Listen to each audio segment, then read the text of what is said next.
अर्जुन एक 13 साल का तेज और होशियार लड़का था जो हिमालय के पास बसे हरितपुर नामक गांव में अपने माता पिता और छोटी बहन गुड़िया के साथ रहता था। वो किताबों से ज्यादा जंगल, नदियों और पक्षियों में रुचि रखता था। स्कूल से लौटकर वो अक्सर जंगल के किनारे बैठता और पक्षियों के गीतों को रिकॉर्ड करता था। एक दिन उसकी दादी ने एक रहस्यमयी कहानी सुनाई। हरितपुर के जंगल में कभी एक जादुई वृक्ष था जो बीमार जंगलों को ठीक कर देता था, लेकिन सालों पहले वो पेड़ अचानक गायब हो गया। उस रात अर्जुन को नींद नहीं आई। क्या सच में ऐसा पेड़ होता है, वो सोचने लगा और उसी दिन उसने ठान लिया, मैं उस जादुई वृक्ष को खोजूंगा। अर्जुन सुबह सुबह अपने थैले में पानी, रोटी, नक्शा और कैमरा डालकर चुपचाप जंगल की ओर निकल पड़ा। उसके साथ उसका पालतू तोता मीठू भी उड़ता गया। जैसे जैसे वो जंगल की गहराई में गया, पेड़ और घासें घनी होती गईं। रास्ते में उसे एक घायल खरगोश मिला। अर्जुन ने उसकी पट्टी की और पास की झाड़ी में छोड़ दिया। तभी मीठू ने एक अजीब रोशनी की ओर इशारा किया। जब अर्जुन वहां पहुंचा तो उसने देखा एक विशाल पुराना वृक्ष जिसकी छाल पर चमकदार रेखाएं बनी थीं।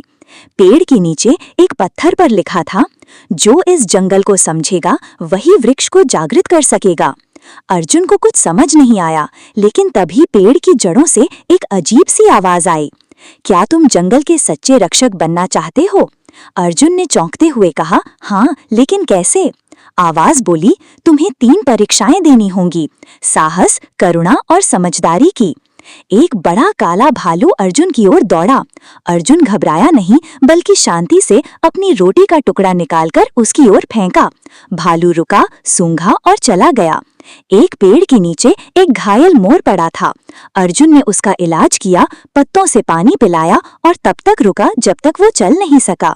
अर्जुन को 3 रास्ते दिखाए गए, एक फूलों भरा, एक कांटों भरा और एक अंधेरा।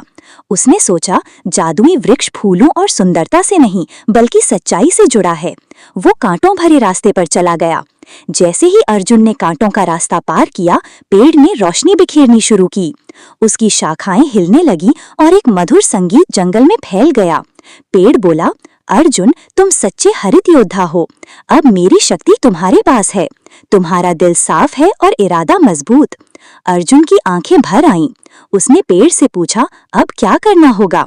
वृक्ष बोला, जंगल बीमार है, इंसानों ने इसे काटा, जलाया और भूला। तुम्हें इसे बचाना है। अर्जुन गांव लौटा और सबको बुलाकर जंगल के रहस्य बताए। कुछ लोग हंसे पर कुछ बड़े हैरान हुए।